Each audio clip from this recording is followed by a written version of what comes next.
Hoje no podcast Mais Que Jurídico, estamos aqui com a honrosa presença da doutora Marina Mello, uma amiga de longa data, uma pessoa que eu tenho uma admiração, assim, de mais de uma década, até pelo período que passou. 2 décadas. Do período que passou em Lusiânia, uma promotora que hoje é titular da promotoria, da primeira promotoria do Valparaíso, mas fez carreira em Lusiânia, deixou saudades, viu, doutora Marina? Então, hoje a Dilamar falou assim, manda um abraço e fala para a doutora Marina que eu estou com muita saudade dela, que ela faz muita falta aqui. Ai, que bom. Mas, doutora Marina, fala aqui para a gente começar, por que a senhora escolheu a carreira do direito? Porque o nosso podcast ele é voltado para o meio jurídico e quem nos assiste aqui tem muitos acadêmicos, mas principalmente o público em geral e os acadêmicos também, né? Como o doutor Marcelo, coordenador do curso de Direito, e o nosso foco são essas pessoas. Conta pra gente aqui um pouco da sua história. Tá bom. Primeiro quero agradecer o convite, doutor Humberto, Beto, doutor Pedro, doutor Marcelo. É a primeira vez que eu participo de um podcast, eu não tenho nem rede social, mas eu sou uma entusiasmada pela carreira minha como promotora de justiça. Então, assim, agradeço pelo convite, desejo que vocês tenham vida muito longa, né? Que possam receber aqui pessoas, promotores e operadores do direito, advogados, juízes, defensores, né, promotores, que possam enriquecer o debate para vocês, né? Bom, Beto, me desculpa falar Beto, mas é assim que eu lhe conheço, porque, de fato, eu trabalhei por 10 anos em Lusiânia, né? Eu iniciei minha carreira em 1998. Eu me formei e depois primeiro eu tive intenção de advogar, acabei ficando 3 anos ali advogando, mas aliado a isso eu também fui estudar para concurso, e aí eu me lembro que no final de dia 18 de dezembro de 1997 eu fui nomeada, né? E entrei em exercício no dia 5 de janeiro de 1998. Eu acho que, assim, eu vou até confessar aqui que eu não tenho ninguém da minha família que fez direito. Meus pais não são formados, são falecidos, mas minha mãe era uma professora primária, que eu tenho o maior respeito, né? Sim. Por conta disso. Meu pai trabalhou com outras coisas. E quando eu fui fazer direito, na verdade, tem até uma história interessante, porque eu não sou goiana. Eu sou do interior de São Paulo. Eu nasci numa cidade chamada Casa Branca, fui criada numa cidade ao lado, que chama Tambaú. Com 17 anos, eu mudei para Goiás e fui morar em São Miguel do Araguaia. Eu fiquei lá por 2 anos, estudei, fiquei esperando ter o 3º ano do colegial, porque na época que eu cheguei não tinha ainda. Fiz magistério nessa época para eu não perder tempo, que eu não ia ficar lá estudando sem fazer nada. Fui para Goiânia com as minhas irmãs e lá a gente foi para estudar. Em seguida, eu fui fazer esse cursinho e eu me lembro que eu queria fazer odontologia. E aí eu falei, gente, né? Só que eu fui me envolvendo com a faculdade e eu sempre fui, assim, realmente muito interessada em coisas, assim, do direito, mas eu digo, assim, história, geografia, a política. Eu me lembro que eu também gostava de política, assim, mas política que eu quero dizer, assim, não a política partidária. Sim. As informações, aquilo que, né, que eu escutava, imagina, eu me lembro do Tancredo, em 1986, ouvindo no rádio. Sim. Quando ele foi eleito na Índia. Não, o Tancredo foi peraí. Não, o Tancredo foi aquele que teve aquele problema. Foi em 86. Isso mesmo. Então, era ele que teve aquele problema e tal. Então, eu me lembrava disso tal, e gostava. E falei, quer saber? Não tenho jeito para fazer odontologia. E minha mãe virou para mim e falou assim, mas Marina, pelo amor de Deus, o que você vai fazer com direito? Você tem que fazer odontologia. E foi uma vez que eu bati o pé e falei, não, eu quero fazer direito. E aí eu fui muito feliz no vestibular, passei. E logo em seguida eu fui trabalhar no escritório de advocacia. Quando eu fiz 2º ano de faculdade, eu fiz na Faculdade de Direito da UFG, né? E no 2º ano eu fui trabalhar em escritório de advocacia. Era um escritório mais que trabalhava na área civil, mas foi muito importante para mim. Eu acho que eu adquiri experiência valiosas naquele momento. Para você ter, não sei se vocês se lembram, mas num determinado momento, um estagiário que eu tinha a carteira, né? A gente podia fazer as audiências de conciliação da Justiça do Trabalho.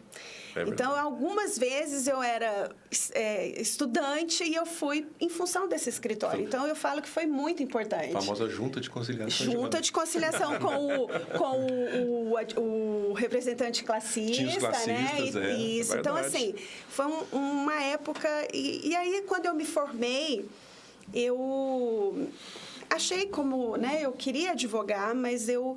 assim, naquele momento eu achei que não dava para eu esperar, né? E acabou que eu me envolvi com o concurso. Fiz concurso para procurador de Estado na época. Fui aprovada na primeira fase, mas eu não passei na segunda. Eu nem lembro qual que tinha sido a matéria mais difícil, porque tem umas matérias que são muito mais difíceis e eu não consegui ser aprovada. Mas aí depois eu fui aprovada para o concurso do Ministério Público. E, assim, eu sou uma promotora feliz há 28 anos, né? Gosto muito do que eu faço, me dedico, assim, e tenho, assim, acho que é uma coisa de compromisso mesmo, né? Eu acho que cada um, qualquer que seja a profissão que você exerça no ramo do direito, eu acho que é importante que você tenha esse compromisso. E eu faço isso. Então, assim... eu nem tenho muitas... como é que eu digo assim? Eu não tenho mais nem como falar nada sobre concursos atuais, né? De como que você faz para passar num concurso, porque já são tantos anos, né? E uma outra realidade, né? Hoje o concurso, além de...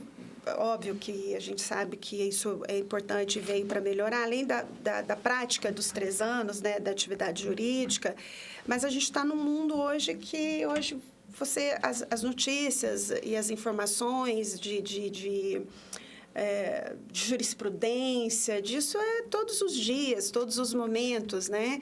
Eu me lembro que quando eu fui estudar para a segunda fase do meu concurso, minha irmã, que já era formada, trabalhava no Hospital Sara, aqui em Brasília, eu vim para ficar com ela um período e ela morava ali no final da Asa Norte, ali próximo da UNB. E eu fui para a UNB para fazer uma pesquisa de jurisprudência, de direito de família. Aí imagina se hoje você precisa ir para um lugar para fazer uma pesquisa dessa, né? Verdade. Então, acho que o tempo passou, muitas coisas aconteceram, facilitou muito a vida em muitas coisas, mas, por outro lado, eu também acho que a gente também, por outro lado, a gente tem... são muitas informações que tem horas que a gente fala, meu Deus, eu não vou conseguir saber de tudo isso, né? Então... foi isso, mas eu não tive ninguém, assim, que pudesse me orientar, no caso, no curso, né? Mas como familiares, eu digo, mas eu fui muito bem orientada por ocasião desses escritórios. Eu acho que eu pude perceber, né? Eu tenho uma advogada que me ajudou e que ela foi, assim, impecável nas coisas que ela me falou e que eu trago até hoje na minha vida, né? Então, e hoje eu vejo, assim, que eu procuro fazer isso que eu recebi com os estagiários que trabalham comigo nas promotorias, né?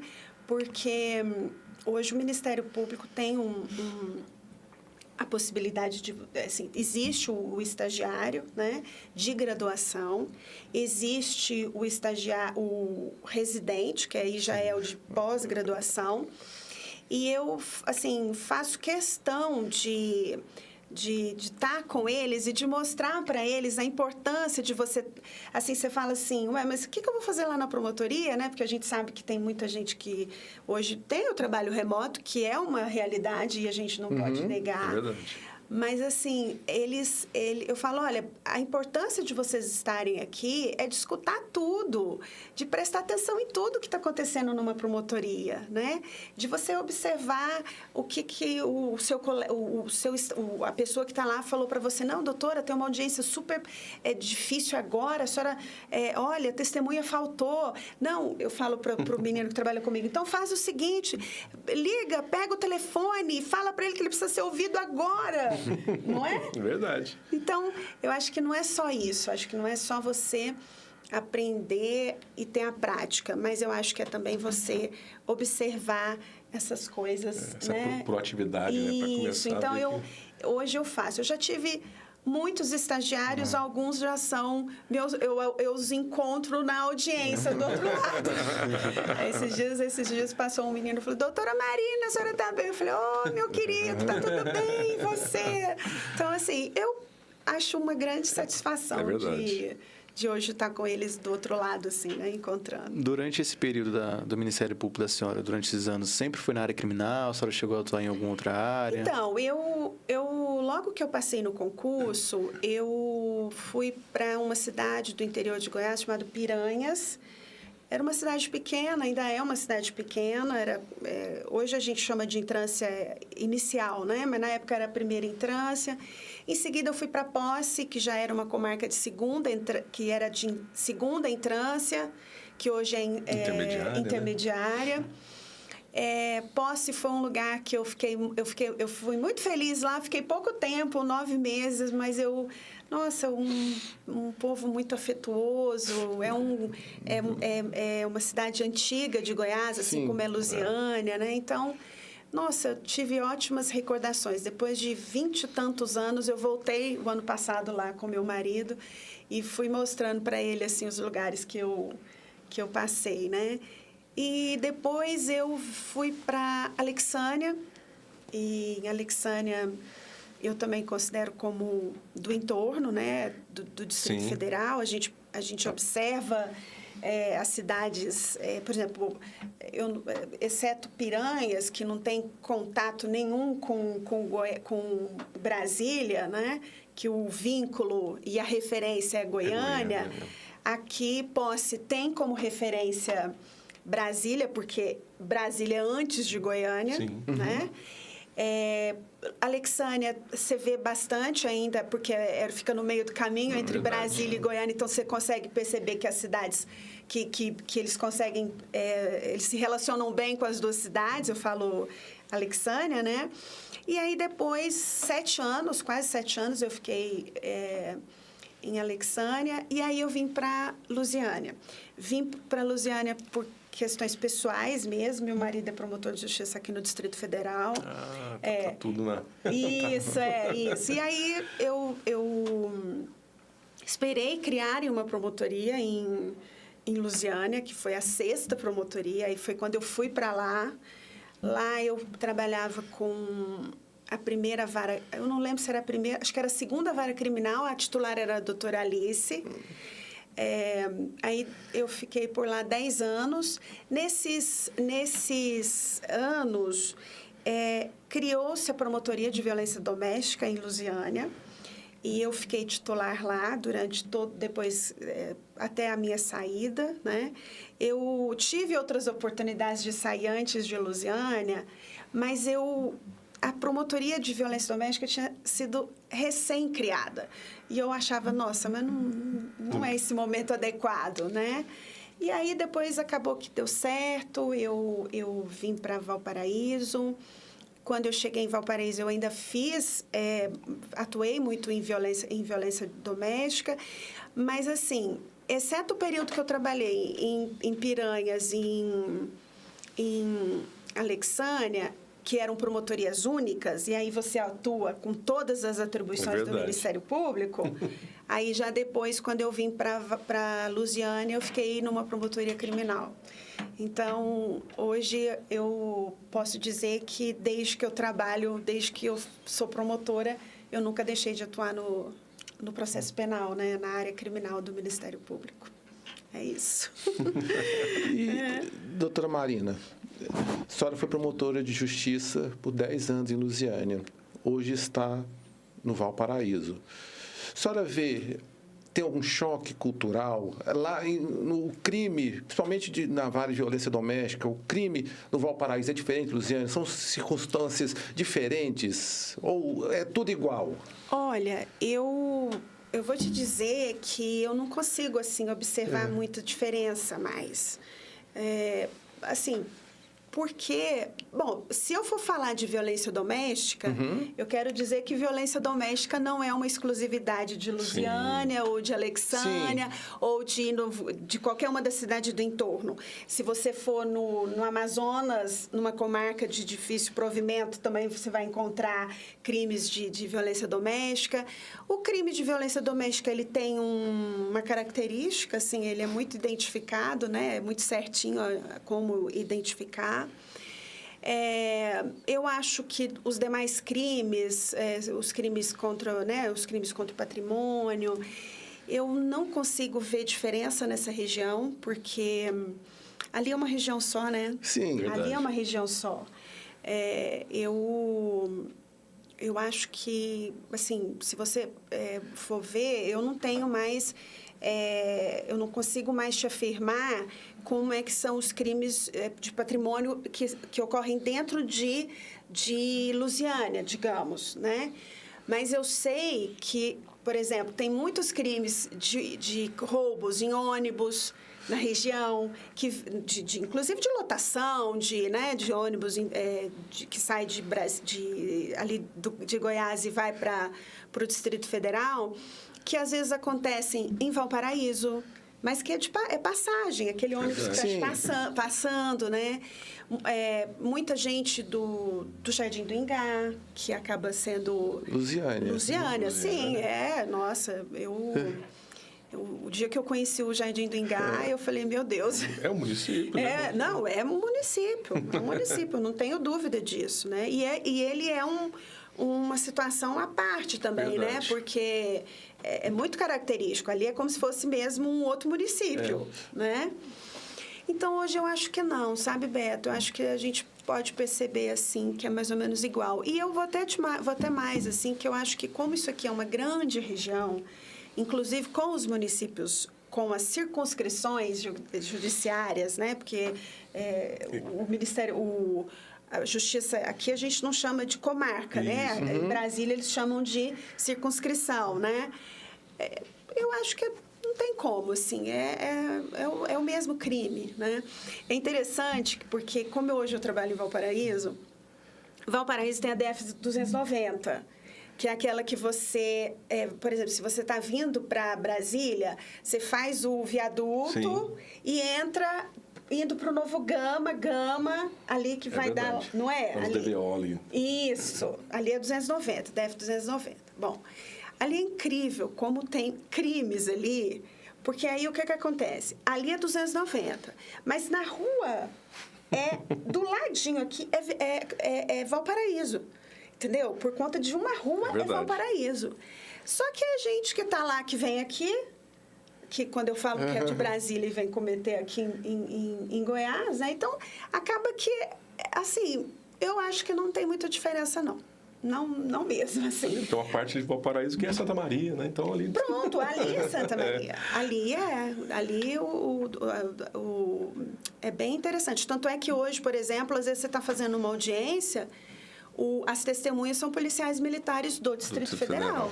Até porque o Valparaíso fica ali na DF-290, pega aquele pedaço do lado esquerdo de Pronto, quem vai. É isso que eu estou... Isso.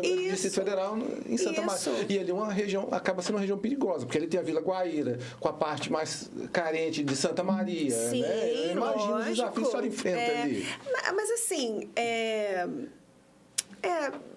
é fato. Agora, eu tenho visto, assim, que hoje, eu não sei se vocês vão reparar, mas os crimes, eles também têm modificado. Então, hoje, a gente tem... o que hoje eu acho que é o grande problema são os crimes cometidos nos ambientes virtuais, né? Além dos crimes sexuais, que a gente sabe que as vítimas são muito... Via de regra, são os vulneráveis, que são as crianças, né? Os adolescentes... Também tem os hipervulneráveis, que são os idosos, né? Nessa questão, inclusive, dos crimes de estelionato, né? Que acaba, às vezes, você passando informações de conta de banco, senha, tudo mais. Então, hoje, ainda continuam tendo... Olha para você ver, hoje ainda continuam tendo os crimes de roubo, sim. Mas, se você for ver mesmo, o que tem aumentado muito são os crimes...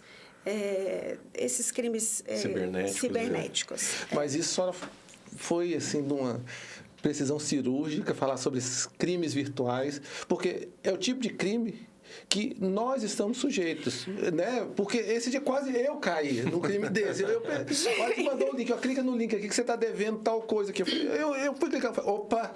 Aí eu mandei a mensagem pro golpista, falei, essa aí já tá velha, cola outra e bloqueei. Eu falei, porque E assim, eu falo que tem determinados crimes que a gente pode acabar cometendo um dia. Sim. Né? Às vezes, eu tenho até, assim, por exemplo, tem um crime culposo, que é quando você, por exemplo, tá dirigindo e às vezes, sei lá, por uma coisa que acontece, né? Você pode se envolver num acidente e tal. Então, assim... eu acho que tem essa situação de você, às vezes, se ver envolvida, estar envolvida na condição de um autor de um crime, né? Que a gente espera que não aconteça. Mas, por outro lado, você também pode... Você é uma potencial vítima. Sim. Porque é muito difícil, naquele momento... de muitas informações, né? Porque o que ele faz? A pessoa que está mandando o golpista, ele vai te mandando milhões de coisas para você ficar... Assim, você não consegue parar para pensar e falar, bom, isso aqui não está certo. E eu sei, porque eu também eu não fui vítima, mas eu tive que acudir vítima. Aí eu falo assim, escuta aqui, me manda a sua conta. Aí a pessoa me mandou, isso aqui desse jeito... Não, isso está errado. Não existe, não é desse jeito. Pode parar agora de manter contato com isso, não está certo. Depois, de fato, era um golpe, né? Os golpes mais recentes, inclusive, são utilizados... eu já vi matéria no jornal, e o senhor deve saber, os doutores também, de informações que os golpistas buscam nos tribunais, onde tem processos judiciais eletrônicos, e eles sabem que uma pessoa está demandando numa determinada ação e que tem um valor a receber, depois eles fazem no WhatsApp o logo do próprio do escritório de advocacia que a pessoa contratou, que essa vítima contratou, e começa a manter conversas com essa pessoa. E, assim, ela vai dando tantas informações precisas, porque são informações extraídas dos processos, que a pessoa vai caindo. E o difícil disso tudo, agora a gente sabe que esse crime está sendo muito... como ele está acontecendo muito, por outro lado, eles assim, estão tentando de todo modo começar a identificar para onde que foi o dinheiro, porque via de regra é Pix. Né? Então, você manda o Pix, depois você não sabe para onde foi. Né? Eles tiram o dinheiro rapidamente. Então, hoje... eles estão tendo assim, cuidado de empreender mecanismos para dificultar isso, né? E poder facilitar uma provável investigação futura. Né? Porque, de vez em quando... Não posso dizer de vez em quando, preciso aqui falar o seguinte. A gente tem visto muitas operações policiais para combate desse tipo de crime. Só que são tantos. Verdade. São tantos. E é uma investigação que ela não é uma investigação fácil. Né? Então, demanda tempo, demanda muito empenho, muita, né, recurso que, às vezes, a própria delegacia vai precisar ter para conseguir descobrir. Então, eles conseguem descobrir, por exemplo, uma quadrilha, prende e tal, mas aí a outra já apareceu. Com então, outros métodos mais avançados. Isso. Né? E a pena desse crime também, né? Que tem... Esses crimes, eles tiveram as penas foram alteradas, sabe? Assim, a gente começa a ver, assim, que como está acontecendo muito, e que não é que está acontecendo muito, é porque, assim, evidenciou-se a necessidade de que esses crimes tenham uma pena maior, né? Então, não é só o crime de estelionato virtual, né? Mas, por exemplo, eu não sei se vocês se lembram, em Goiás tiveram alguns casos, aquelas explosões em bancos. Lembra? Sim, verdade. Caixa eletrônico, Caixa eletrônico, né? E eram criminosos, assim, armados, muito armados, tal, né? E quando, às vezes, você entra lá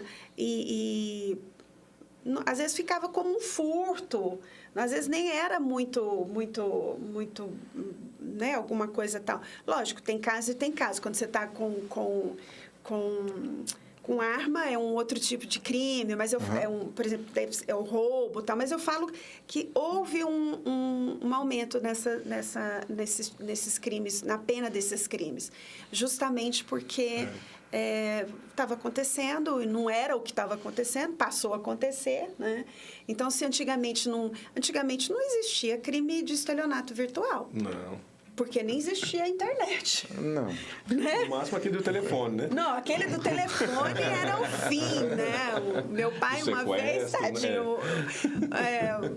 assim, a gente morava lá em Goiás, mas um primo nosso, sobrinho do meu pai, no estado de São Paulo, na capital de São Paulo, e aí alguém liga e fala assim, tio... Aí meu pai falou assim, oi... Aí, olha pra você ver como é que o bandido, ele é esperto. Isso, por isso que a gente precisa... aqui é o seu sobrinho mais velho que tá falando com o senhor, tio. Fulano. Meu pai virou e falou assim, Puf, deu o nome do moço. Exatamente. Aí foi indo. O meu irmão, que estava do lado, virou e falou assim, ué, mas essa história tá estranha, né? Catou o telefone, ligou para uma tia nossa que mora em São Paulo. E falou assim, ô tia, tal pessoa tá aqui? Aí minha tia, que também é falecida hoje, falou assim, que é isso? Nunca que ele tá aí, ele mora aqui em São Paulo, não sei o que e tal. Porque falou que estava no meio, passando por Anápolis e tinha quebrado o carro. E precisava de um valor para consertar o carro, olha só. Aí a minha tia falou, mas que é isso? Não existe, não tem nada a ver. Então, assim, naquele momento, a gente teve a esperteza de ligar para minha tia para saber, mas não é todo mundo que acha, porque meu pai não faria isso. Quem fez foi meu irmão. Para você ver como a gente é potencial vítima. Porque se você não tiver uma pessoa do seu lado para falar, escuta, olha aqui, esse negócio não está certo, você cai. Então, acaba acontecendo mesmo. E naquela época não tinha Pix, você tinha que ir na agência ou no terminal fazer uma transferência bancária, né? Era toda... E mesmo assim ainda tinha Mesmo assim ainda acontecia. Eles colocam a situação de urgência, né? Exatamente. Tem que resolver rápido, para não dar tempo de você pensar. É isso que eles fazem. Meu cunhado lá já caiu, e igual que minha mãe trabalhava na época no Santander, e mesmo assim, meus sobrinhos, um estava em Goiânia, fazia a Federal de Goiânia, administração, e o outro fazia engenharia na UFO. Então, assim, os dois moravam fora. E aí ligaram e falando, estou com o seu filho. Ele, qual? Murilo ou Rodrigo? Então... aí ele falou, o Rodrigo. Aí começa aquela gritaria por trás, né? Pai, me ajuda. Não, e aí a gente consegue escutar até a voz do filho. E ele fala justamente isso. Ele falou, mas eu escutava o Rodrigo falando, pedindo ajuda. Ele foi pro terminal, assim, ele ficou tão bloqueado que ele não entrou na agência, né? E foi pro terminal e fez a transferência. Depois que ele fez a transferência, que ele entrou na agência. E foi falar com a minha irmã. Minha irmã falou, Você caiu num golpe. Quer Não, ver? Vamos ligar para os meninos? E aí eu Na vou ser hora- muito sincera, a pessoa recuperar de um golpe desse não é só uma questão financeira. É toda uma estrutura sua de falar, poxa, como que eu consigo cair nisso? Onde que foi? Onde que eu tô tão assim, não consegui perceber? Então, assim, acaba que a gente fica até desconfiada da nossa sanidade. Então, isso é muito, muito triste. É isso. verdade. Não é uma coisa fácil. Esse crime é muito difícil. Ele é, como eu falei, não é só uma questão financeira. Tem a sua autoestima também, de Não, falar e assim, onde que eu tô, Às vezes né? se culpar, a pessoa quer se culpar. Muito. No grupo dos advogados, a gente vê todo dia 2, 3 colegas que falam, olha, perfil falso. E aí a gente vira uma brincadeira, né? Porque a gente fala assim, gente, o cliente mal quer nos pagar, mas quando vem o Golpista falso consegue advogado, ele passa o Pix numa facilidade pro... né? Fala Isso, assim, na verdade, é uma situação que eu acredito que não vai demorar para ser observado e modificado em função do acesso Sim. das pessoas ao processo judicial eletrônico. Então, acho que vão ter algumas restrições, digamos, né?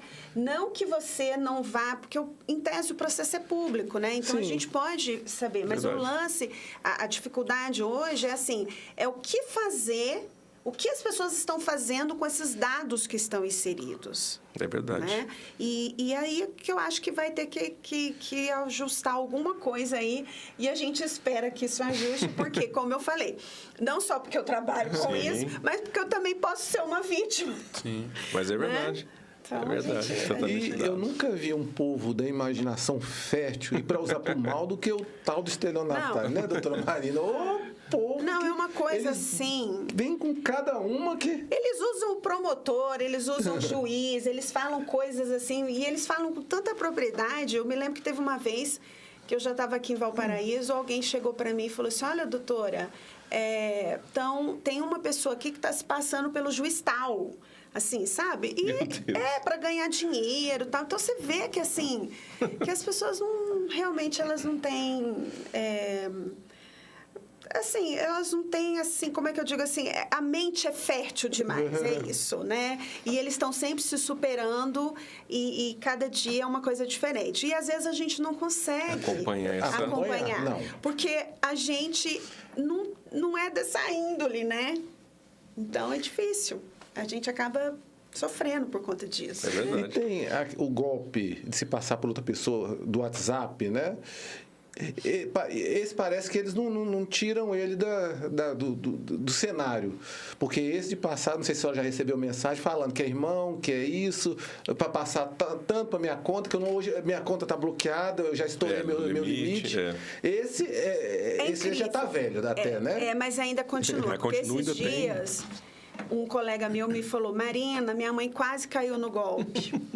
Então, para você ver, assim, e eu não sei, eles conseguem identificar, eu não sei como que eles conseguem identificar que a pessoa é mais velha, e às vezes fica com mais dificuldade. Quando eu falo velha, gente, eu não estou aqui, pelo amor de Deus. Mas, assim, acaba ficando mais vulnerável num determinado momento, ela fica mais vulnerável naquela situação, né?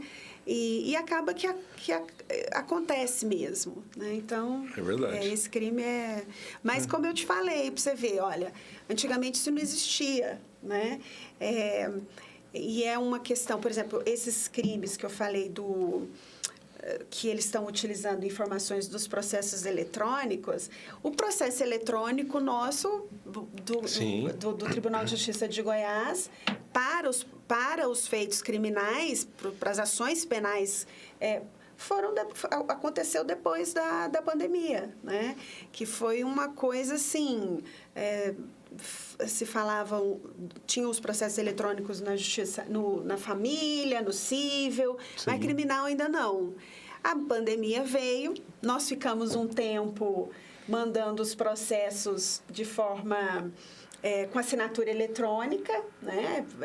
Escaneava e mandava, juntava no processo. Depois, um dia o tribunal avisou que ia fazer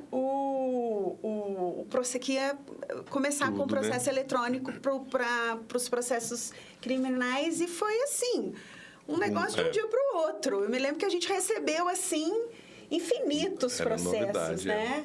E foi uma coisa assim... muito bacana. Eu tenho algumas ressalvas com o processo eletrônico, vou dizer por quê. Por exemplo, hoje de manhã, antes de eu vir para cá, eu já trabalhei.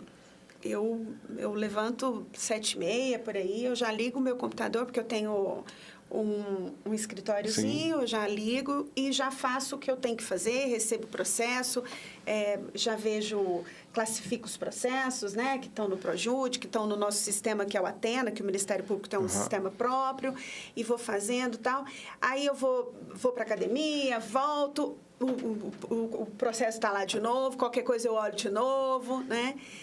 Então, eu acho assim, hoje, se o processo eletrônico facilitou a vida porque você não carrega mais o processo, imagina quando se o processo ficasse dentro do carro, se eu estivesse trazendo um processo para cá, ele não poderia ficar no meu carro, Verdade. porque o medo da gente perder um processo, o senhor lembra? Você também, né? Você não. Essa restauração dos autos era complicada. Nossa, então você falava, não posso, tem que levar esse processo para casa, não sei o que e tal. E até para a gente, quer dizer, trazer o processo para casa. E até levar o processo para casa já era um momento de preocupação nossa, né? Então, esses dias eu escutei de uma colega minha a seguinte expressão. Não, antigamente a gente deixava os processos dormindo. Tinha uns caninhos. Ficava na sala da incubadora. E ficava lá na nossa sala, porque às vezes você fala, nossa, mas como é que eu vou encontrar? O que eu vou pensar naquele processo? O que eu vou fazer e tal? E assim, deixa lá o processo. Vamos ver, daqui a pouco ele vai aparecer, vai vir o que a gente precisa, Verdade. né? Hoje não. Hoje, todos os dias, você olha na sua caixa, lá no Projude, que é o Projude, você sabe que o processo está olhando para você, né? E lógico, há uma corregedoria que diz para você, você ultrapassou o seu prazo, você não está com a promotoria regular por conta disso, isso e aquilo. Então, assim, de uma certa forma, hoje você não deixa mais o processo dormir, Verdade. de forma nenhuma, né? Mas, assim, é um outro desafio nosso que acho que a gente tem que ter, de saber até que ponto você, por exemplo, pode ficar trabalhando. É verdade. Né? Se precisa de sábado e domingo naquela angústia. Porque... Mas é difícil, né, doutora? A senhora falando nisso, eu fico vendo que às vezes chega alguma intimação no meu e-mail. Você vai lá e abre. Eu automaticamente, no celular, né? Eu estou com o celular na mão, chegou a intimação, a curiosidade é tanta da gente que a gente não consegue. Deixa eu ver que intimação de que é isso. Porque às vezes cai uma intimação no fim de semana, uma sexta-noite, já chega de noite. Eu vou lá, eu tenho que olhar lá, porque senão eu fico aqui na cabeça, né? A gente não lembra que tem prazo, né? Que começa a contar o prazo. Porque hoje a gente faz tudo tão adiantado que a gente não espera mais o prazo. É verdade. Não é? E assim, o celular, hoje, ele está na palma da sua mão. O seu trabalho está na palma da sua mão. É verdade. Porque você assina os processos eletrônicos hoje através do celular. Sim. Né? São facilidades que nunca a gente vai querer voltar. E ninguém está pensando nisso. Isso é fato. Eu só acho que a gente precisa ter noção até onde a gente pode. Porque hoje eu sei que eu sou muito mais cansada do que eu era antes. Mentalmente, você concorda? Sim, é verdade, certeza, doutora. Com certeza. Ano passado eu estava sentindo isso, eu não estava aguentando mais ver tanta intimação e saindo. Parece que não acabava, a gente doido para entrar um recesso e olhava na tela do computador. Isso que a senhora falou, eu senti ano passado isso, no final do ano, né? Isso, então, eu acho que a gente precisa ter esse equilíbrio, né? De saber até que momento. Então, por exemplo, eu não gosto de trabalhar à noite. Porque eu acho que se eu trabalho à noite, eu prejudico o meu sono. Por quê? Porque a tela do celular é aquele negócio que toda hora tá lá mostrando para você, né? O azul, tudo, né? Tanto é que hoje, se você for no oftalmologista e você vai na ótica depois para fazer a sua... Eles já vão falar assim, olha, tem uma lente aqui que você pode usar no computador para não ficar na cor azul, não sei o que tá. Pela azul lá. Tá vendo como é que são as coisas? Então, assim, eu não gosto, porque eu sinto que altera meu sono. E também tem uma coisa que eu vou dizer, assim, como eu atuo nos processos criminais, os processos são pesados, os fatos são pesados. Então, eu tenho uma história que eu conto sempre, que quando eu trabalhava em Lusiânia, eu sempre peguei, por exemplo, processos de estupro, que, via de regra, estupro de criança, estupro, às vezes, de mulheres mesmo, lógico, porque elas também são vítimas. Eu terminava a audiência, eu entrava dentro do carro, eu demorava por volta de uns 50, 55 minutos, 60 minutos para chegar na minha casa, porque eu moro em Brasília, tenho autorização do Procuradoria para morar e tal, né? E aí, eu vinha de lá para cá, eu ia esquecendo do processo, porque era muito tempo, né? Quase uma hora Verdade. E aí eu ia escutando um negócio, eu ouço a CBN, vai desanuviando o processo, porque você fica lembrando, poxa, podia ter perguntado isso, nossa, que sofrimento daquela mulher, nossa, não sei o que tal. E aí, quando eu passei para Valparaíso, como diminuiu 20 minutos, era mais rápido. Eu falava, não é possível, eu não conseguia ainda esquecer dos processos. Aí o meu marido falava assim, mas não é... E eu falava assim, às vezes, para ele, nossa, mas eu não paro de pensar nesse processo e não sei o que tal. Que é isso? Você está falando de novo desse processo? Aí eu falava, mas eu... Por mais difícil que seja, todos esses processos com essa carga emocional grande, eu não posso, como promotora, normalizar o que eu vejo. Porque se eu normalizar o que eu vejo, eu não vou dar uma resposta da minha parte, da minha atribuição, do que me cabe à altura daquilo. Né? Então, eu nunca vou nunca vou achar normal, por exemplo, um crime de estupro. Quer dizer, ninguém acha, mas eu quero dizer assim, né? Sim, o meu empenho vai ser... eu não vou poder, assim, um crime de roubo de mulheres que saem que são assaltadas nos pontos de ônibus quando estão vindo trabalhar em Goiânia, em Brasília, né? Porque elas saem... Sim. É um horário muito crítico de crimes, né? Que é o horário que as pessoas saem das suas casas e como a gente, via de regra, muitos trabalham em Brasília, eles saem para vir para cá. Isso é 5h30, 5 horas, 4h30. Verdade. Que são vítimas de assalto, né? Eu já participei, infelizmente, de processos eu já atuei em processos que meninas tinham sido estupradas, porque às vezes... né? Um lugar é escuro, não tem muita gente no ponto de ônibus, não tem gente para acudir no momento, às vezes, e aí a pessoa vai lá e uma mulher, ela está naquela situação mais vulnerável, ela já é uma situação vulnerável por ela ser mulher. É verdade. Né? E ela vai para lá numa situação mais vulnerável porque não tem ninguém. Né? Porque aí tudo bem, se o senhor é homem e está num ponto de ônibus, o máximo que, em tese, a gente, assim, não existe absolutismo nisso no que eu vou falar, mas eu quero dizer assim, via de regra, você vai ser assaltado. Isso. Mas se você for uma mulher, você corre risco de ser não só assaltado, mas como estuprado. Verdade. Entendeu? E às vezes até ser vítima do feminicídio também, né? Nossa, aí, né? Aí é outra história. Então, assim, eu até acho interessante a gente falar sobre isso, porque nós estamos no mês de março. Exatamente. Né? O mês de março é um mês de muitas reuniões e assim, vai se falar muito das mulheres em função do Dia Internacional da Mulher, que é dia 8 de março. Exatamente. Né? E aí a gente vê que, por mais que né, existem tantas legislações e mesmo assim nós ainda somos vítimas, né? E quando a gente é do sistema de justiça, por conta do Dia Internacional da Mulher, a gente lembra nas leis, né? Que a gente tem na Lei Maria da Penha, a gente lembra na Lei Mariana Ferrer, coisas que a gente, assim, situações leis que vieram para colocar fim, né, a essa situação de violência. Não sei se a gente vai colocar fim, né? É difícil a gente falar sobre isso, mas fazer mesmo, assim, a lei ser cumprida, né? Verdade. Então, essa semana eu estava discutindo com meu filho. Meu filho, a gente discute. Ele falou assim para mim, porque mamãe, e por que precisa existir Lei Maria da Penha, não sei o que e tal, né? Eu falei, pois eu vou te contar por que existe Lei Maria da Penha, né? Existe Lei Maria da Penha porque a Maria da Penha, você sabe a história dela? Uhum. A história dela é uma história muito...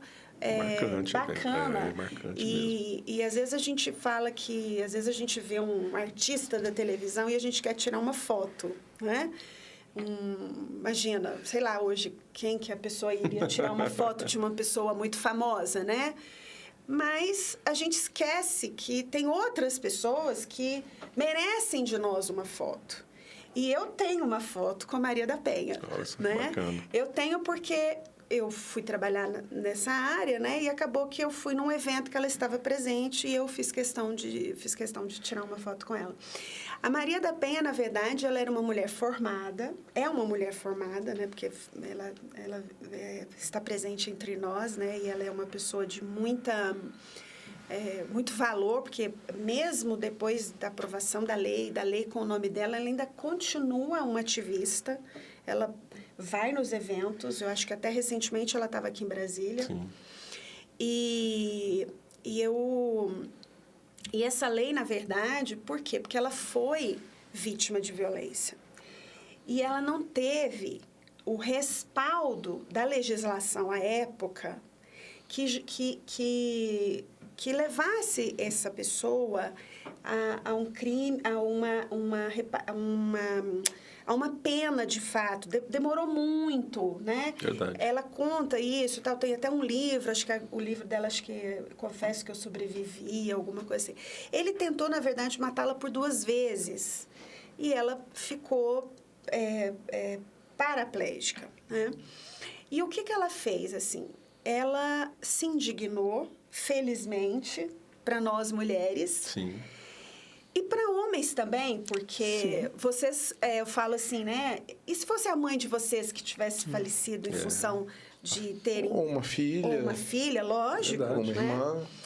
E aí ela se indignou, ela foi até os organismos internacionais e ela foi E o caso dela foi levado à Corte Americana, Corte Internacional de Direitos Humanos, né?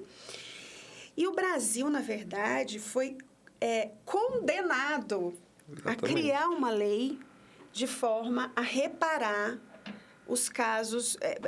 O caso dela foi uma reparação, e a reparação era justamente a criação de uma lei. Até você falou para mim que você... Quando é que você nasceu? 2001. Meu Deus! Pois bem, então, em 2001, não existia a Lei Maria da Penha. 5 anos depois, em 2006, a lei, ela veio, né? Ela foi sancionada e tal. E eu me lembro que eu já era promotora, como modificou, assim, a nossa atuação, né? Muitos esforços, inclusive, foram empreendidos para que a lei pudesse ser implementada. Então, assim, se hoje a gente tem uma situação de maior conforto com as promotorias especializadas, com as varas especializadas, inclusive Lusiânia tem, né? Acho que aqui no entorno, acho que é Lusiânia que tem vara especializada. Acho que até, se eu não estiver enganada, são dois juizados, isso. Mas foi uma luta muito grande para isso acontecer, né? Então, assim, foi uma grande, assim, é uma grande lei. É uma grande lei. Ela precisa de ajustes. Toda hora você vai vendo algum ajustezinho aqui, um ali, porque as coisas vão modificando. Se antes o crime de ameaça era pública condicionada, hoje já não é mais. Aumentou a pena, né? Vai acontecendo essas coisas, né? Então... Mas eu acho que, assim, a gente não pode esquecer disso, né? É verdade. E, recentemente, também do conhecimento público, que, engraçado que a gente tem nomes de leis de mulheres, né? Então, veio a Lei Mariana Ferrer. A Lei Mariana Ferrer, ela veio em função de um ocorrido num processo criminal, em que ela foi vítima de um crime sexual, né? E na audiência, ela foi muito vilipendiada. Verdade. Né? Ela foi muito atacada na condição de mulher dela. E aí foi um negócio assim que atingiu como eu digo assim, uma repercussão tão grande, que criou-se essa lei. E hoje, essa lei, ela inseriu no Código de Processo Penal como que você deve fazer nas audiências, que você vai ouvir vítimas, mulheres, e até como testemunhas também, né? Depois está inserido no código, na parte do Código Penal, do Código de Processo Penal, que fala do Tribunal do Júri. Não é? Eu não, doutor, eu não faço mais júri. Tem tantos anos que eu falo que se eu fosse fazer júri hoje, eu comprometeria o Ministério Público. Porque na minha época eu podia fazer tal coisa, podia consultar, hoje já não mais, né? Tem algumas coisas que se eu tivesse que voltar a fazer júri, eu teria que estudar de novo para saber até que ponto que eu posso, o que eu não posso e tal.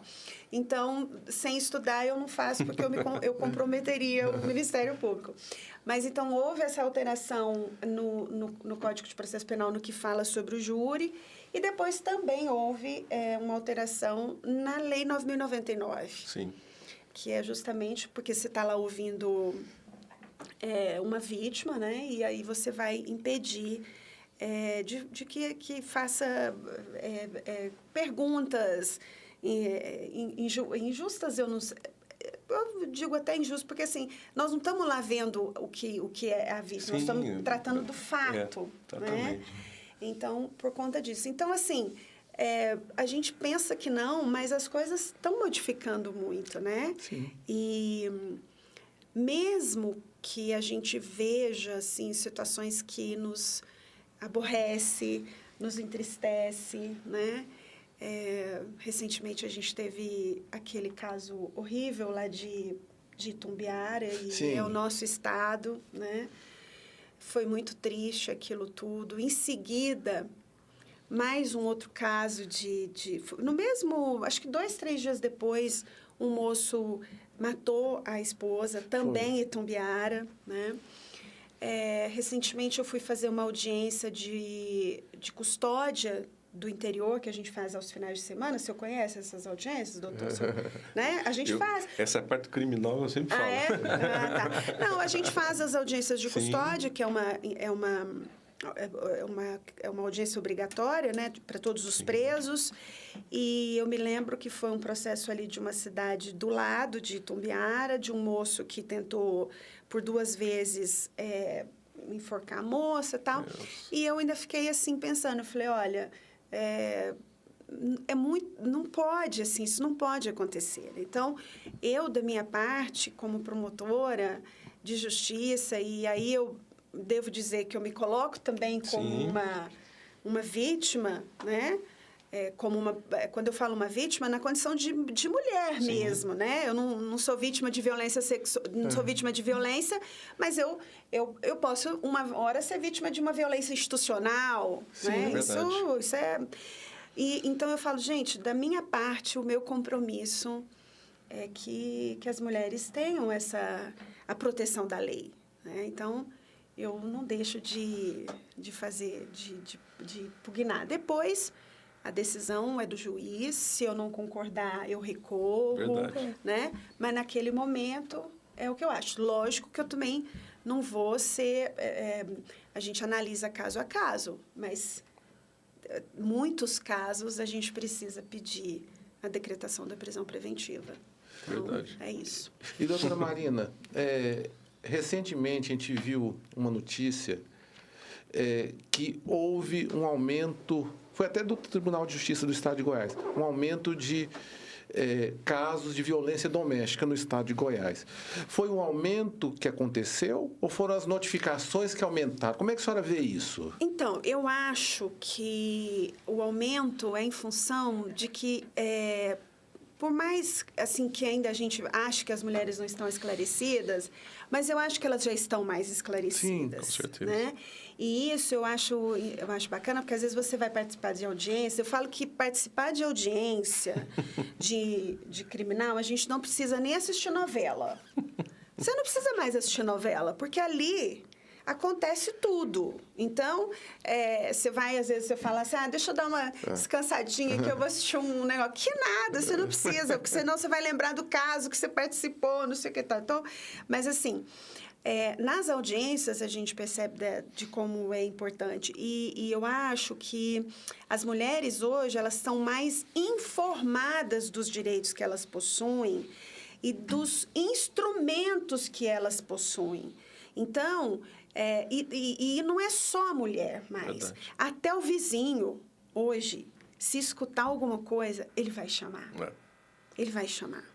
Então, não adianta você... Eu acho que pode ter aumento? Pode.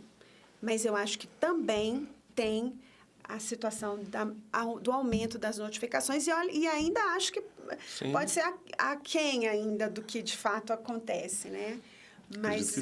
Mas eu acho bom.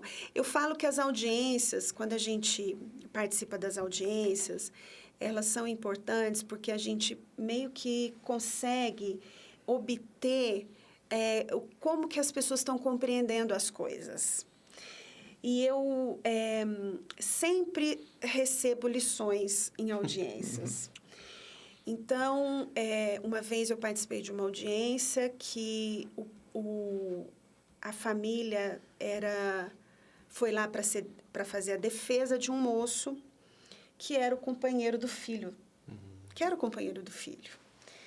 E eu achei, assim, como é que eu quero dizer, assim... Eles estavam no papel deles como testemunhas, eles foram lá para defender o moço, mas eles falavam do moço com tanto respeito na condição de companheiro do filho que a gente aprende, sabe? Isso a gente aprende. Então, por outro lado, uma vez eu participei de uma outra audiência que o moço... hoje, o juiz, numa audiência de custódia, se for um transexual, como que você quer que eu lhe trate? Verdade. Sabe? E eu acho assim, a lei está lá para perguntar, está a lei para... Vamos fazer, não vamos resistir a esse tipo de coisa, né? Eu acho, assim, desnecessário. Então, eu acho que são coisas bacanas que ocorrem. As audiências de custódia, o juiz pergunta se você tem problema de saúde. A audiência de custódia, conforme eu falei, é aquela audiência que a gente fala que todo preso tem que fazer, né? Então, você tem algum problema de saúde? Olha, eu faço uso de remédio. O que você toma? Eu tomo remédio para depressão. Eu preciso de tomar remédio para diabetes. Sim. Ninguém pode ficar sem remédio de diabetes, né? Então, você tem que garantir. Você fala, olha, então, vai lá, avisa sua família, tem que ir lá levar seu medicamento. Às vezes, sem essas audiências, talvez você nem saberia dessas situações. É verdade. Né? Então, eu acho que são coisas que a gente vai aprendendo. E aí eu estava lembrando de um assunto de uma moça, duas meninas que foram vítimas de violência sexual. E quem contou tudo foi a tia. Foi uma situação muito complicada. A tia relatou todos os fatos e ela foi na audiência e eu percebi que a família tinha ficado meio brava com ela de ter às vezes contado, assim, né? E ela falou, não, eu fiz o que eu deveria fazer e eu faria de novo a mesma coisa. Então, a gente aprende muito nas audiências. Para mim, é um grande aprendizado mesmo e resposta. Acaba que a gente... Lógico que também tem coisas que a gente escuta que a gente não gostaria de estar ali escutando, né? Verdade. Mas, por outro lado, tem muitas coisas interessantes que a gente modifica a nossa compreensão de vida, né? E eu até, no que tange a questão da violência doméstica, quando a lei apareceu, que foi lá em 2006, que você era um menino de tenra idade. Quando eu fui estudar e fui ver e fui participar de várias coisas, eu fui ver e hoje essa questão de violência de gênero ela está tão introduzida na minha vida que eu nunca mais vou ser uma mesma mulher depois que eu atuei nisso. Né? E eu tenho certeza que a doutora Dilamar também não. A senhora até tocou nisso, me veio aqui a memória, eu não sei se a senhora faz. Aquele grupo de estudos que teve na ONU para falar sobre violência de gênero e colocando o feminicídio como aumentando, endurecendo. A senhora participou desse grupo de estudo na época? Não, eu não participei. Eu me lembro até, eu vou falar uma coisa aqui para o senhor. A doutora Dilamar, uma vez, participou de um protocolo... Isso. De um protocolo de crimes de feminicídio. Foi feminicídio que ela ajudou. Eu me lembro que eu foi até eu não lembro se foi uma comunidade europeia que veio aqui, que forneceu o curso, e eu, nessa época, eu sempre digo o seguinte, que às vezes a gente deixa de participar porque não tem oportunidade, né? Como eu estava aqui trabalhando e eu moro em Brasília e trabalho no entorno, quando eu podia, eu sempre participei, né? Então, eu me lembro de ter encontrado a doutora Dilamar lá. Olha, essa questão do crime de homicídio, de feminicídio, ela é tão difícil porque, assim... Você já viu a quantidade de mulheres que ainda são vítimas de feminicídio? Muito. Todos, assim, se você for contar, no final do ano, o DF vai fazer a conta de quantas mulheres foram vítimas de feminicídio. O Estado de Goiás vai falar para saber quanto foi. Verdade. E, assim, não é só uma questão de legislação. A legislação ela tem que estar junto com as mudanças culturais. É verdade. E, então, o meu compromisso como promotora é esse. O meu compromisso como mãe de 3 meninos também é um compromisso de mostrar para eles que isso não pode. O compromisso de uma mãe de menina é esse. Um compromisso de um pai de menina e pai de menino também é esse. Né, de modificar a nossa compreensão disso, né? Infelizmente, feminicídio não é uma exclusividade do Brasil, né? A gente sabe que outros países também acontecem. Eu me lembro que uma vez eu conversei com um colega que foi para um país, acho que foi para o Canadá, não sei como é que foi, e ele chegou no hotel e falou para o moço assim, olha, eu posso sair, vou andar sozinho aqui, pode acontecer alguma coisa? Ele fala assim... Por que você está me perguntando isso, né? Aí ele falou assim, não, porque às vezes pode ter roubo, ter furto, ter feminicídio. Aí o moço falou assim, não, olha, aqui não tem nada disso. A última pessoa que morreu foi uma mulher, não sei quando, não sei quando, não sei o quê. Por quê? Porque, infelizmente, a gente sabe que isso também acontece em outros países, né? Então, assim, eu sou uma defensora da Lei Maria da Penha, vou continuar sendo, né?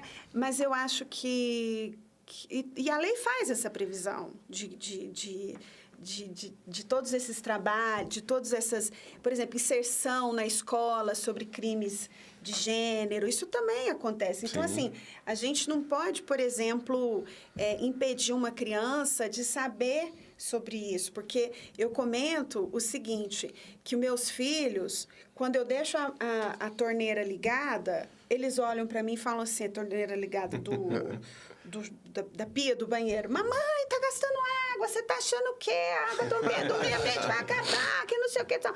Pois eles sabem disso, sim, já tem né? uma consciência. Mas eles também têm que saber de outras coisas. Exatamente. Né? Então, eu acho que assim, a gente tem isso, mas a gente também tem essa questão cultural. E com um detalhe, a gente não percebe, mas às vezes a gente se comporta igual. Sim. Não só como mulher, mas homem também. Né? Então, por isso que às vezes eu falo, todo momento a gente tem que fazer uma meia-culpa para dizer assim, será que o que eu falei aqui não está errado?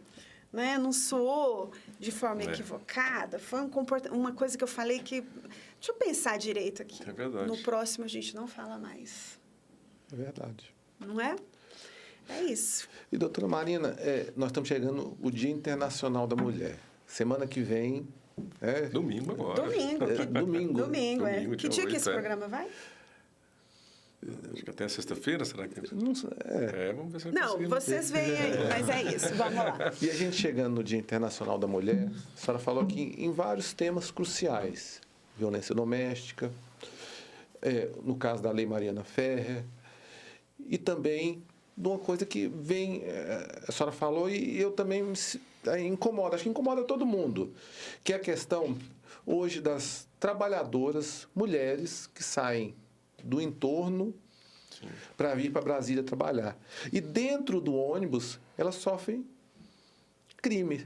Elas sofrem importunação sexual. Sim. Elas sofrem agressões. Como é que a gente vai... Qual que seria a lição para a gente poder... Ou uma forma que a doutora Marina viria isso para poder combater esse tipo de crime? Bom, isso passa pela questão cultural. Infelizmente, a gente também não vai poder deixar de dizer. Por quê? Porque quando a gente fala em importunação, por exemplo, eu sei de casos de importunação sexual dentro do ônibus. Né, de mulheres que às vezes estão em cima lá no ônibus e o homem passa e fica roçando, né? Uhum. A gente sabe que isso acontece. E aí, assim, a gente não vê o oposto, né?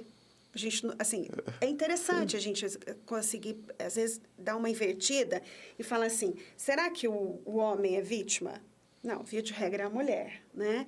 Então, por conta disso é que eu falo que a gente precisa voltar à situação cultural, né? De modificar essa situação. Aprender, de fato, que mulher não é um objeto, que não precisa, que ela não pode sofrer abuso, que ela não pode sofrer toque, que o não é não. Tanta coisa que a gente vai vendo e vai escutando, né? Agora, o que eu observo, assim, eu acho que é importante, assim, quando isso acontecer, o motorista do ônibus, ele tem que fechar o ônibus e falar assim, vamos para a delegacia agora. Sim. Não é? Só que aí o pessoal que está lá dentro fica revoltado, porque a gente escuta que eles ficam revoltados. Ah, não, eu tô com hora para chegar em casa, eu tenho que trabalhar, vou chegar atrasado, não sei o que, não sei o que. Mas assim, como é que você faz? Né? Verdade. E olha...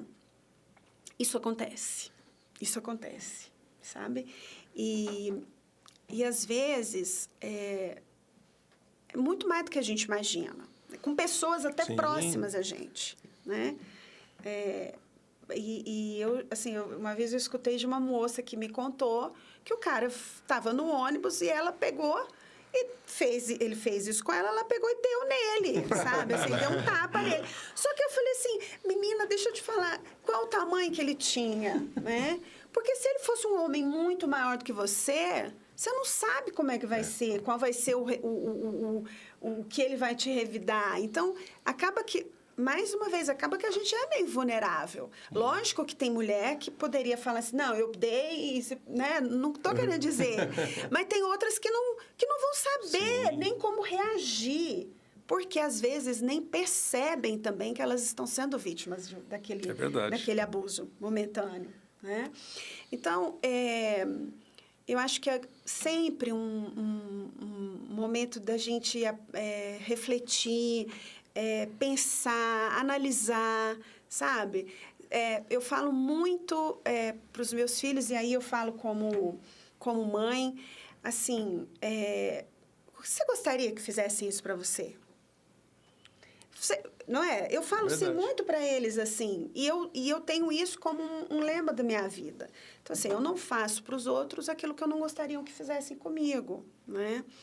Então, toda hora você tem que estar pensando, nossa, mas isso está certo? Não, isso não está certo. E também resistir para não achar tudo certo, quer dizer, achar tudo... não sei o quê, não, deixa... não precisa levar um ônibus lá, não, que eu estou com pressa, eu vou chegar atrasado. Não, é só assim que vai poder mostrar que não é para fazer esse tipo de coisa dentro do ônibus, né? Então, assim... É um exercício diário da gente toda hora ter que se colocar e falar assim, olha, isso aqui não está certo, isso aqui não é o correto, né? Isso aqui eu preciso modificar, isso eu vou chegar em casa e contar para o meu marido para ver, né? Vou mostrar para os meus meninos que também não pode, né? E para a criança, para o adolescente é importante, né? Porque eles estão em formação. Exatamente. Então, a gente precisa estar toda hora falando, né? Mas é isso. E eu vou dizer para você o seguinte. A gente comemora o Dia Internacional da Mulher e é muito comum você ir nos lugares e aí você ser recepcionada com uma flor, com um bombonzinho, com isso, com aquilo. Às vezes, essas mesmas pessoas que oferecem o bombom, a flor, não são aqueles que vão compreender a mulher como um sujeito de direitos. Então, é assim, não adianta a gente só dar flor. A gente pode dar flor, mas a gente tem que mudar. O homem e a mulher. Porque também tem muita mulher que às vezes fala que não precisa, né? Então, assim, é importante, é uma data que a gente celebra, mas a gente não pode esquecer das conquistas que a gente veio tendo, dos possíveis retrocessos que a gente pode ter, né? O Dia Internacional da Mulher, ele não é só no Brasil, ele é o dia internacional. E se a gente vive situações de muita dificuldade ainda, imagina outros países, né, com índice de mortalidade maior. Imagina essas mulheres que hoje vivem na guerra, que estão vivendo numa situação de guerra. Então, eu acho que esse é um dia de se comemorar, mas é de não esquecer. De não esquecer que é uma luta diária. Diária mesmo. Diária, assim, muito mais do que a gente imagina, né? Como eu falei. E, assim, conquistas a gente tem, mas por mais que a gente tenha essas conquistas, quando você vê algumas coisas acontecendo, é para você lembrar. Não é assim, tá errado, né? Não é normal, né? Não é normal. Tem que se indignar, né? Tem que se indignar. Então, é isso, mas eu cortei você, eu tenho um péssimo hábito. Não, mas era dentro desse contexto. O que a doutora Marina de hoje falaria para a doutora Marina que tinha acabado de entrar no Ministério Público? Ai, meu Deus! Sendo que a senhora acompanha toda a evolução, né? Todos os trâmites, as leis, endurecendo. Qual o recado a senhora daria? Assim, eu acho que eu acho que eu iria dizer para ela assim, menina, você vai ser tão feliz. Que bom, né? Continue assim, vai em frente. Assim, eu tenho muito apreço pelo Ministério Público. No início eu falei, eu sou uma entusiasta do Ministério Público. Dificuldades a gente vai ter, questionamentos do sistema de justiça a gente vai ter. Mas eu acho que eu, como uma promotora de justiça que atua na minha comarca, que vou lá, que faço as minhas audiências, que eu escuto as vítimas, que hoje o Ministério Público também tem trazido muito o protagonismo da vítima nos acordos, por exemplo, de acordo de não persecução penal. Eu tenho uma satisfação muito grande, né? Então, eu não desqualifico a minha situação de ser uma promotora criminal, né? De ouvir essas vítimas, de conversar, porque eu consigo, às vezes, até numa audiência de violência doméstica, que você vê que a vítima chega lá, ou principalmente crime sexual, que você vê que a vítima está desconfortável naquela situação de ter que falar para o juiz o que está acontecendo. Aí eu falo assim, dona menina, deixa eu falar uma coisa para a senhora. É a última vez que a senhora vai falar sobre esse assunto, porque a gente não vai renovar essa prova. Porque é assim, só se tiver acontecido uma nulidade muito grande, de via de regra não tem, né? Aí você fala assim, olha, é agora a oportunidade que a senhora tem de contar. A senhora vai contar e depois a senhora não vai falar sobre esse assunto, a não ser que a senhora queira, e a senhora vai contar para quem a senhora acha, não mais no sistema do judiciário, né? No sistema por exemplo, num processo. Então, quando eu falo isso para ela, eu estou fazendo a minha parte, ela está podendo falar, né? Então, eu tenho, assim, uma satisfação muito grande. Eu não saberia falar para você, assim, diferente do que eu falo, né? Porque eu acho que eu sou uma pessoa, uma profissional muito feliz. E o sucesso não é... Eu acho que não é os louros, né? Não é isso. É uma satisfação de você dizer, olha, eu contribuí, né? Eu faço todos os dias contribuindo. Eu faço um pouquinho de cada vez. É igual eu falo para as meninas que... Vou dar um exemplo aqui. Muito pitoresco e como eu falo assim bobinho, mas eu vou falar. Eu faço minha coleta seletiva de lixo na minha casa. E eu tenho muito orgulho disso.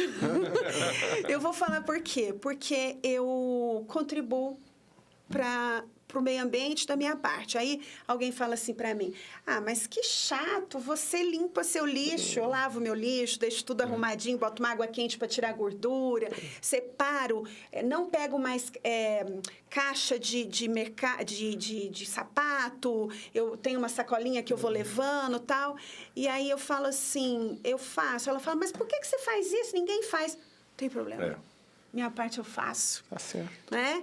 E às vezes eu fico assim com uma vontade de falar para aquelas senhoras, porque tem muita catadora, que está ali no meu lixinho, que vai lá no do prédio, eu falo assim para ela, deixa eu falar com a pessoa, se a senhora pegar meu lixo, a senhora vai pegar um lixo limpinho. Então... Já tá. Então, assim, é muito pueril esse comentário que eu fiz, mas para dizer que cada um tinha que fazer sua parte, né? E aí, aquela parte vai se juntar a uma grande parte que depois vai ficar de uma forma grande, né? Então, eu devo muito ao Ministério Público. O Ministério Público, eu vivo o Ministério Público há 28 anos, eu sou casada com um promotor de justiça, né? Então, eu acho que eu tenho uma satisfação muito grande no que eu faço e fico feliz quando eu vejo algumas estagiárias que passam lá na promotoria e que falam assim para mim, olha, doutora, eu não sabia direito, mas agora eu acho que eu quero ser promotora. Bacana. Então, para mim, é isso, é uma satisfação. Então, é muito bonita a forma que a senhora fala do Ministério Público. Nesses anos todos que a senhora passou como promotora de justiça, tem algum caso assim que trouxe uma satisfação pessoal para a senhora, um processo que a senhora conseguiu ver a justiça sendo feita, que a senhora se destaque, que marcou a senhora? Olha, eu acho que tem casos que marcam e que às vezes a gente pensa que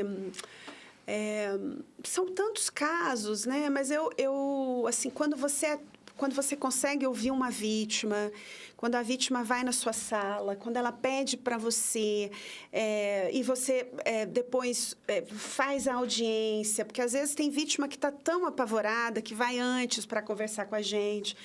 Aí você escuta essa vítima, fala para ela... como eu falei... Opa, desculpa. Como eu falei, a senhora se acalma, vai ser a última vez, não sei o que e tal. E aí depois... a audiência acontece, e aí você vê, assim, que a pessoa ficou aliviada, né? Isso é uma coisa que me deixa muito feliz, né? Eu sei que tem muitos casos, né? Esses dias eu fiz uma audiência, no final a moça me abraçou. Eu falei, nossa, fazia tempo que eu não...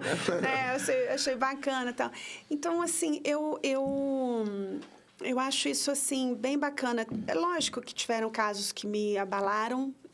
Eu quero dizer que eu não sou imune ao sofrimento, né, das pessoas. Sim. Eu me lembro que um dos júris que eu fiz em Lusiânia, não existia a Lei Maria da Penha, porque eu fui para Lusiânia em 2006. Eu fui em janeiro de 2006. E eu fiz alguns júris. E eu me lembro que, como eu falei, não tinha a Lei Maria da Penha ainda, não existia nem feminicídio como crime, né, identificado como crime de que você mata a mulher na condição de mulher dela. Mas uma moça que... O júri era ali na Câmara. Isso. Na Câmara, lembra? Lembro. Que a gente ia para a Câmara e tal.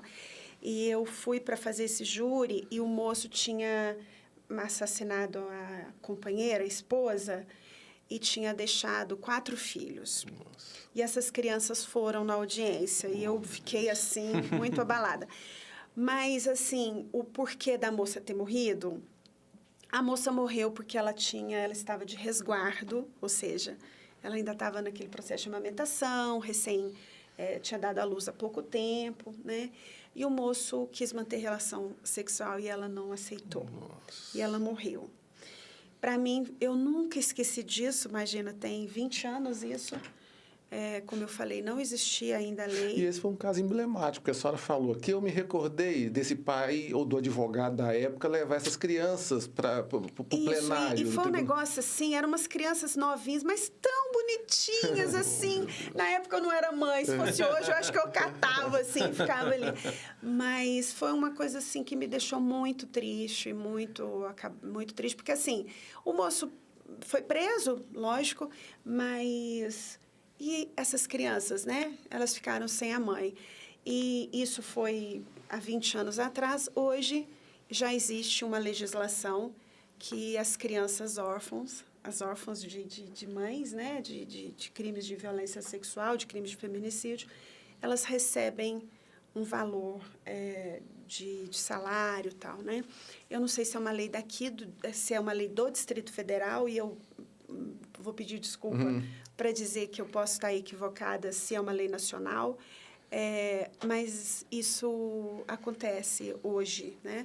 Para você ver da importância que a gente tem de tratar desse assunto. Então, assim, para mim foi o mais chocante. Assim, se bem que eu acho que deve ter tido os outros, mas agora no momento eu não estou lembrando, mas esse para mim foi muito Marcou triste. Mesmo, né? Isso mesmo. E, doutora Marina, vamos falar aqui um pouco dos acordos de não persecução penal. Tem tido muito acordo na primeira promotoria do Valparaíso? A senhora tem feito muito? Valparaíso, eu faço muito acordos de não persecução penal. Todas as promotorias criminais hoje fazem acordos de não persecução penal. O acordo de não persecução penal é um instrumento que tem hoje no Código de Processo Penal que possibilita que você faça... eu falo que é como se fosse uma antecipação, né? Um acordo de uma transação penal, só que são crimes de médio potencial, né? São crimes cometidos sem violência ou grave ameaça, com a pena mínima... Eu sempre faço esse cálculo e eu tenho que sempre prestar atenção, porque 4 anos, o Código de Processo Penal sempre tem informações. Para preventiva é 4, eu sei que tem essa situação. E para aqueles investigados que não ostentam antecedentes criminais, né? Muitos são crimes de direção de embriaguez ao volante, que eu não me conformo até hoje, eu reputo esse crime gravíssimo. Eu não consigo achar que o crime de direção e dirigir embriagado não é um crime perigoso. Grave, eu acho que ele é grave. Que é uma irresponsabilidade. Verdade. A gente causa muito transtorno na vida do outro quando você está... Verdade. Né? Então, eu não... Tem muito crime, tem esse tipo de crime, tem furto simples, furto qualificado, os estelionatos, dependendo também, é cabível, os crimes culposos de violência, de trânsito são os que me deixam mais aflita porque uma das condições para o acordo de não persecução penal é a reparação dos danos à vítima. E você tratar de reparação de danos de uma família, em favor de uma família que teve o seu ente querido falecido em função de um acidente culposo, é muito desgastante. Eu, pessoalmente, acho. E quero dizer que não é só desgastante, não é só a família que está envolvida, a família doente que faleceu, né? a pessoa que causou o acidente Sim. também é muito afetado. Assim, é difícil uma pessoa também se recuperar de um acidente culposo, É verdade. de vítima fatal. É muito difícil. Então, eu costumo dizer que esses são os acordos de não persecução penal que me deixam, ainda que sejam acordos que quando você faz um acordo, você consegue fazer uma reparação, por exemplo, uma criança que perdeu a mãe, que ela vai receber uma pensão, um valor de uma pensão até tal idade, isso tudo que a gente consegue. Sim. Mas não é fácil em função desse outro lado também. Tanto é que o Ministério Público criou um grupo, tem um centro de composição lá em Goiânia para casos desse tipo, e que, inclusive, a gente consegue encaminhar essas vítimas, familiares de vítimas, para atendimento, justamente para a gente tentar restabelecer, né, um estado de normalidade, eu não sei, mas porque é muito sofrido. Verdade. Né? Então, uma pessoa tem que trabalhar isso tudo, né? As crianças, às vezes. Então, não tenho dúvida de que tem muito acordo de não persecução penal, porque o crime não para de acontecer. É verdade. E a senhora falou uma coisa muito correta, porque se antigamente a pessoa ia responder uma ação penal com grande chance de ser condenado e talvez a família, a parte da reparação, ela demoraria. Muito. E hoje, fazendo um acordo, Sim. a pessoa, ela já chega lá, faz a reparação. Às vezes a família quer isso também e necessita disso, né? Necessita, porque eu acho que a gente não pode imaginar que é uma verdade. coisa de, não, vou fazer como se fosse, né? Não Sim. é uma questão da necessidade. Então, é o pai que falece, que é o provedor da casa, é a mãe que morre, que provinha Também, com seus recursos, né? Essas crianças que ficam, às vezes, sem pai e sem mãe, que vão morar com a avó. É verdade. Então, são casos, assim, que mexem muito e que a gente necessita de dar um amparo diferente. Não é uma embriaguez ao volante, que apesar Sim. de ser um crime que, como eu que reputo como grave, né?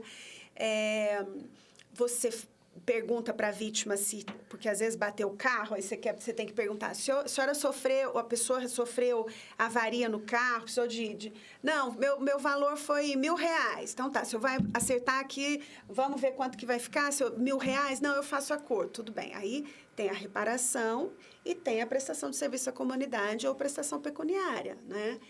Mas é um outro crime, né? É diferente. Esses homicídios culposos, para mim, são muito, assim... Não tem como você mensurar uma vida, né? É. Quanto que vale Não, uma vida? Como não é que você vai tem. mensurar isso? Não Verdade. Não tem. E esse é um papel do Ministério Público que foi de trazer, né? De ter a vítima como protagonista e dizer, olha, família da vítima, vamos tratar do crime de culposo, né? Do homicídio culposo. Família da vítima, olha, aconteceu isso, a senhora perdeu a filha, a senhora ficou com um neto, mas a gente vai tentar aqui, vamos ver o que vai acontecer, a gente faz uma audiência, chama todo mundo. É uma audiência, assim, a preparação dessa audiência não é uma... Sim. Né? Você tem que saber quanto que essa pessoa ganhava, quantos anos essa criança, por exemplo, o filho dessa pessoa, da vítima, quantos anos ela tem, até quantos anos ela vai receber. Aí você vai fazendo os cálculos de acordo com o entendimento do que é a indenização, de quanto tempo até que tem que pagar, tudo assim, de acordo com o Código Civil mesmo, né? Sim. Aquela parte Mas não é fácil. Essas audiências são... Imagina, né? E recentemente, né, a gente tem até comentando, né, do pai que suicidou em razão do acidente de trânsito, né? Foi ontem, Foi né? ontem, né? Foi vocês viram? Foi, eu vi. Foi um negócio Chocante. chocante, Chegou, assim. Foi uma coisa assim. E depois, e ontem teve um outro acidente também na Épia, que aí já foi num outro horário, que a pessoa foi atravessar a pista e aí acabou acontecendo, assim. Eu viajo muito nessa estrada, né? Eu fico muito, assim, eu tenho pavor de acontecer alguma coisa, porque eu acho, assim, muito triste. E acho muito triste quando eu vejo, assim, alguma vítima ali do lado, assim, porque é desagradável, né? Assim, a gente vê. E aí você fala, nossa, essa pessoa está na mesma estrada que eu, é a vítima, né? É isso que eu falo, se poderia ser eu que, às vezes, pode, né, ter acontecido um acidente, eu não sei, né? Eu não estou contando de celular, porque celular é um absurdo, você estar com o celular e, às vezes, mexer com o celular. Não é isso, mas, às vezes, é uma pessoa que atravessa, segundo, né? sem a pessoa perceber. Nossa! Várias circunstâncias, muitas. né? Olho na pista. É um segundo que... Nossa, assim, muito triste. Sem contar que, às vezes, você vê andarilho, que, às vezes, a gente não sabe, eles atravessam. Então, assim, sei lá, eu não gosto nem de falar isso. Essas MPPs já são mais complicadas. Né? Eu participo muito, ajudo muito o Ministério Público lá da cidade ocidental nesses acordos de não persecução penal. E um dia eu vi um caso que eu fiquei com dó do autor, do acusado. Porque o que ele estava fazendo? Ele estava voltando do trabalho. No que ele estava voltando do trabalho, tinha uma pessoa que estava bebendo num bar e ele atravessou de uma vez na pista. Tá vendo? Aí, difícil. no que ele falando assim, mas gente, eu estava voltando. E ele, inclusive, um funcionário da UNB. Ele mora na cidade ocidental e ele trabalha na UNB. Ele voltando, ele fala assim, eu vi o cara lá, o cara estava no boteco de lá, ele saiu de lá para poder ir urinar lá no outro lado, passou em frente do carro e eu atropelei. É uma situação difícil. É isso que eu falo, é muito difícil, assim, e talvez até por isso que por isso que a lei observa e prevê formas diferentes, né? Assim, a pena é diferente. Verdade. É cabível o acordo de não persecução penal, né? Tem situações que, obviamente, por exemplo, você dirigir embriagado num acidente de trânsito é uma causa de aumento, né? Então, tem isso, mas... É isso. E, doutora Maria, a gente brincando aqui, já passou do meio-dia. Então vamos embora, porque inclusive eu vou para Valparaíso. Hoje eu vou atender uma parte que fez questão que quer falar comigo. Eu gosto muito de ir na promotoria e hoje eu tenho meus compromissos. Eu marquei lá. E aí... A gente queria que... São duas perguntas que a gente sempre deixa aqui para o final. Uma pessoa que a senhora gostaria que a gente convidasse, a senhora que vai falar, que aí nós vamos convidar da área jurídica, não pode ser do Ministério Público, pode ser um juiz de direito, pode ser um defensor público. Não, meu marido. O meu marido, ele pode falar porque ele trabalha há muitos anos na área da infância aqui em Brasília. Que seria um tema excelente. É interessante, acho que vale a pena a gente dar uma olhada. E vou dizer uma pessoa que, para mim, é um grande promotor de justiça, trabalhou muitos anos em Lusiânia, foi uma pessoa que fez muitos júris em Lusiânia, é um amigo querido meu, e não é só um amigo querido meu e do meu marido, mas também um profissional que eu tenho como exemplo, é o Dr. Ricardo Rangel, que trabalhou muitos anos em Lusiânia. Ele fez júri muitos anos, né? E o Ricardo, ele tem um livro que ele conta coisas e experiências, experiências dele no júri, né? O livro tem até um nome bonito, chama Inventário Moral. Olha só. E esse livro, ele relata coisas e experiências que ele viveu, né? Hoje ele trabalha em Goiânia, ele... já foi titular. Ele já trabalhou, acho que eu nem sei quantos anos ele ficou titular lá em Lusiânia. Lusiânia tem promotores de muitos anos, né? Doutor Jefferson, a própria doutora Janaína, que estão lá. Eu falo dos mais antigos, porque eles são os mais antigos, porque agora já tem gente antiga, mas não tão antiga quanto eles, né?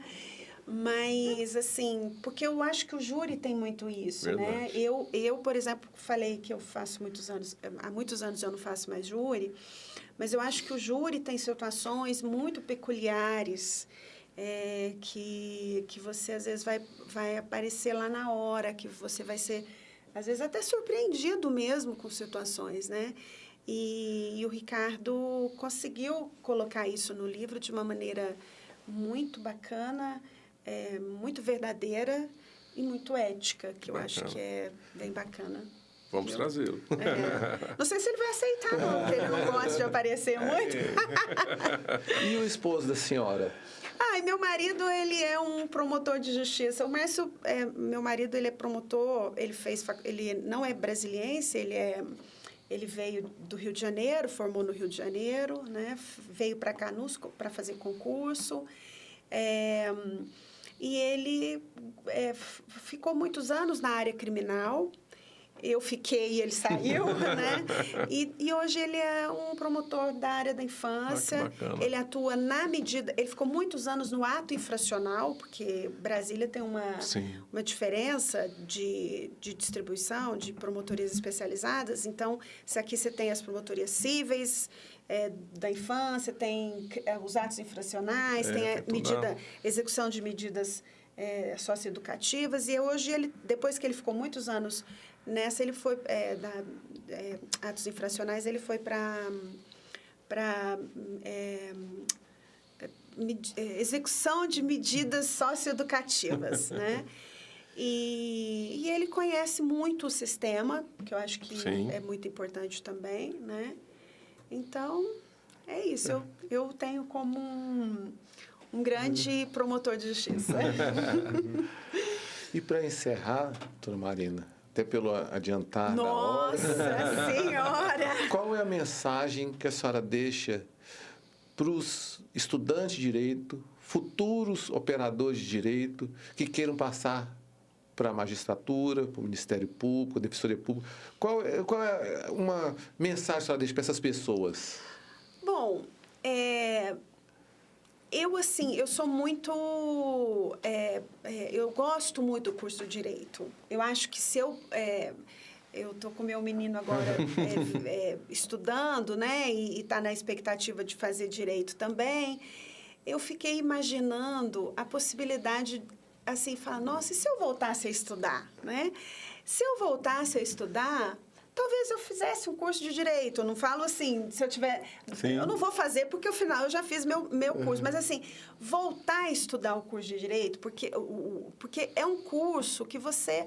Assim, gente, quanta coisa você vai aprender, né? E coisas do cotidiano. Se você não vai, por exemplo, precisar da parte do Código Penal, mas uma hora você pode ir lá saber sobre direito civil, né? Direitos, de obrigações, aquela coisa ali. Consumidor, tudo isso. Então, assim, eu acho muito importante. É um curso que te dá, como eu falei, um conhecimento vasto, né? E, por outro lado, o curso também oferece que você tenha muitas profissões em decorrência disso. É verdade. Né? Então, você tem, além desses que você falou, você tem outras carreiras. Você tem advogado da União, você tem procurador de Estado, delegado de polícia. Delegado de polícia, lógico. Caso de Ferreira, Espeto de Pau. Delegado de polícia, assim, tantos concursos. E a advocacia, porque, assim, gente, a advocacia é muito bacana, né? Eu não consigo, assim... somos nós todos que fazemos parte do sistema de justiça, né? É verdade. Então, eu não consigo, assim, elencar um específico, um curso ou uma carreira jurídica, né? Carreira de Estado, tal. Não. Acho que são tantas que a gente pode, né? Lógico que eu falo do Ministério Público porque eu vivo o Ministério Público há 28 anos. Como eu falei, né, tenho essa história com o meu marido, da gente trocar situações, são MPs distintos, mas a gente tem muito trocamos informações, né?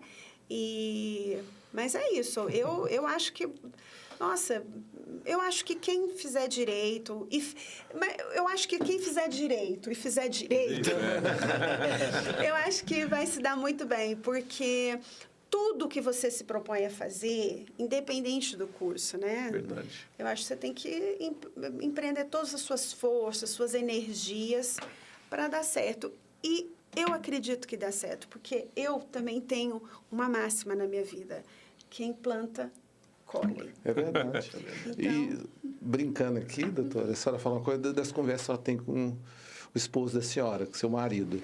Eu também tenho essas conversas com a Dilamar. Só que às vezes é um pouco alfinetando. Né? Assim, às vezes ela faz uma operação e fala assim, esse detalhe aqui eu derrubava a sua operação. Mas isso faz parte, né? É o outro lado da moeda. Você, como advogado, vai poder fazer. Isso é verdade, eu acho que é. E porque às vezes também, quando eu estou, às vezes, numa defesa, numa alegação final, eu falo assim porque eu tenho uma equipe, felizmente a gente tem uma equipe, né? O Ministério Público hoje tem um assessor, um assistente e a secretária, né? Aí eu falo para os meus meninos lá, falo assim, você tem que pensar o que a defesa vai falar. Então, nesse caso aqui, vai lá, procura, vai lá, faz isso aqui, porque isso aqui não está suficiente. Então, acontece. Isso é fato. Eu não tenho esse problema com meu marido, porque a gente está na mesma situação. Mas acho que está certo, acho que tem que ser isso mesmo. Viu? Então, Marina, muito obrigado. Foi uma honra receber a senhora aqui, até pela história da vivência, o tempo que a senhora passou em Lusiânia. Então, a admiração é muito grande. Lá em casa, são duas pessoas que admiram muito a senhora, tanto eu quanto a Dilamar. Então, a Dilamar, obrigada. Hoje ela estava assim, a hora que eu falei que a senhora viria, que o olho dela chega brilhou. Que bom. Não, eu gosto da doutora Dilamar. Tenho ela como uma ótima profissional, uma mulher muito valorosa, viu? Também uma devota de Nossa Senhora Aparecida. Isso. Eu sei disso. Nunca esqueci. Viu? Obrigado. Muito obrigado pela presença, viu? Obrigada, gente. Olha, eu que agradeço. Acho que eu nunca, como eu falei, eu nunca participei de um podcast falar sobre isso, né? Dizem que a gente fala do que o coração está cheio. É verdade. Né? E eu acho que é isso. Acho que o que eu tenho é uma satisfação na minha profissão, uma alegria muito grande e não seria diferente, né? Coisa boa. O que eu vinha falar aqui seria isso. Tá Coisa bom? boa. Obrigada, Beto. Obrigada, doutor Pedro. Obrigada, doutor Marcelo. Nós que agradecemos. Eu não os conhecia, mas foi uma alegria e um prazer. Obrigada. Muito obrigado. Muito obrigado.